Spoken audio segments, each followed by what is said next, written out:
bring, are torturing you. And say they oppress you and they torture you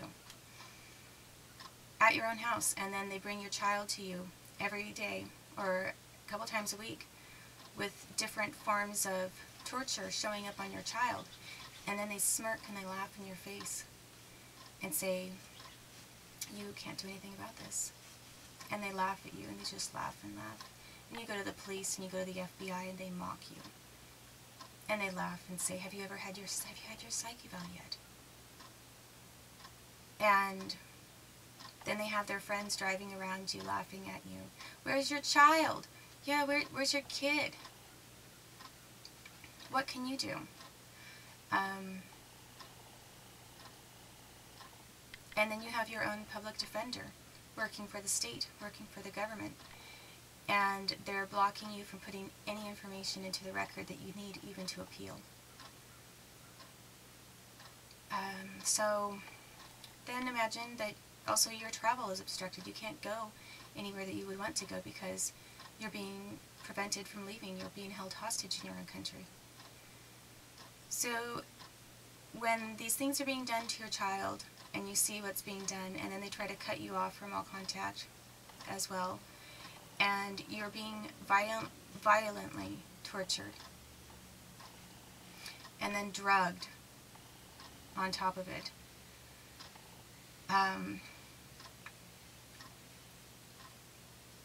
There are definitely days when your patience has already met the limit, because after 7 years of this, how do you cope with 7 years of being laughed at while you're being tortured?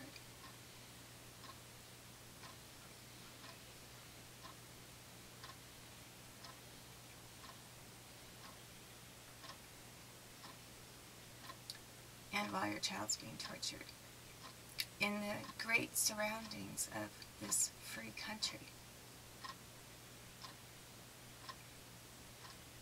So look at the contrast of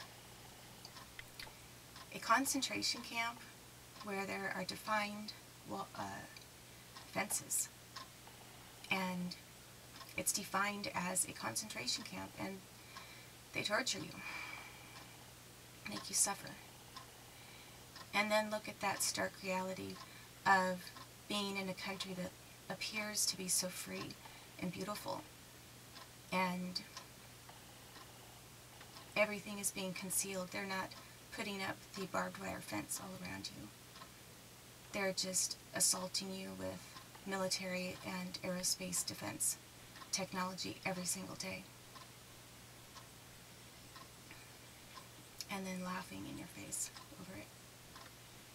And on top of everything else, trying to invalidate you and telling the entire world that you're crazy and you're a criminal too. So they start arresting you because they want you to look not only crazy, but like a criminal. So, if you can understand why I resort at times to flying off the handle, never had a nervous breakdown, ever, at any time. But I have had my moments of rage or anger.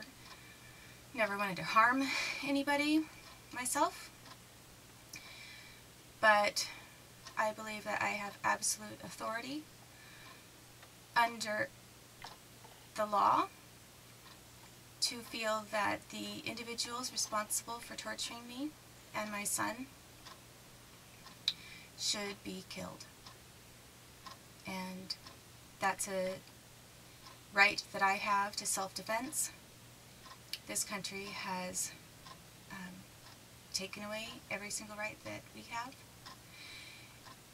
And so if the United States cannot take care of their own criminals and the things that they are engaged in doing, then somebody on an international level, I would hope, would go in and assassinate them the same way that people have tried to assassinate me and torture me and continue torturing me and my son.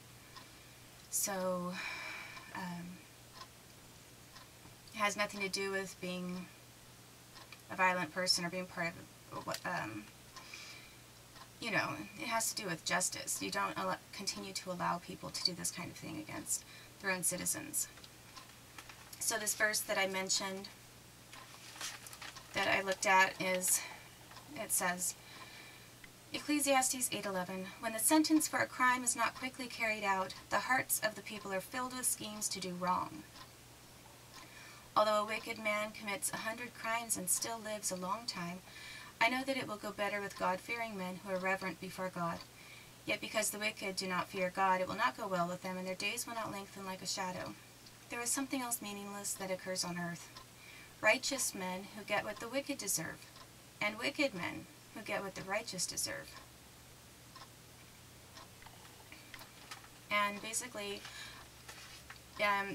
because the United States has failed to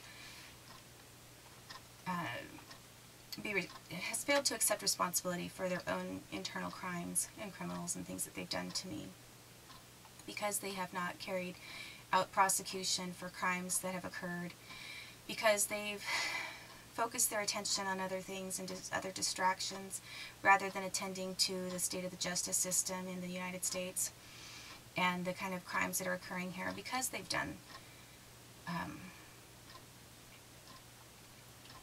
because they have not done what they're supposed to do. The level of torture against me and of crimes carried out against me and my child went from basically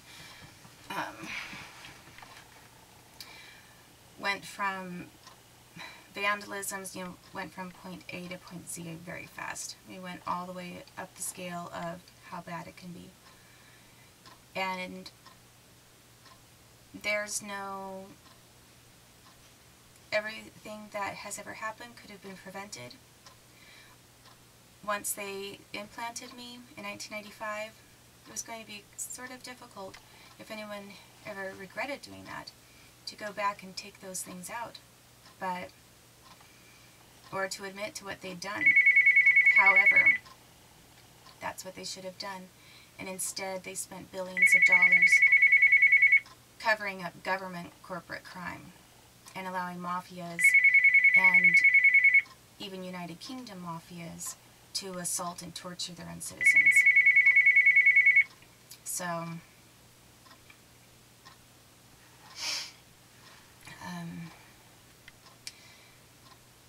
that's what I have right now to say before prefacing what happened with the SSAs. I'm going to take a break, and then I am going to talk into what my conversation was with the two FBI Special Supervisory Agents. Thank you for your time, and please accept my apologies to those who I, off the cuff, have insulted. For those who deserve to be insulted, I do not offer any apology at all.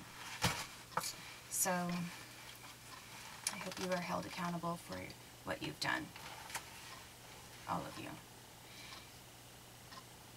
who are responsible and contributors. So, okay, well, I will see you in a few minutes.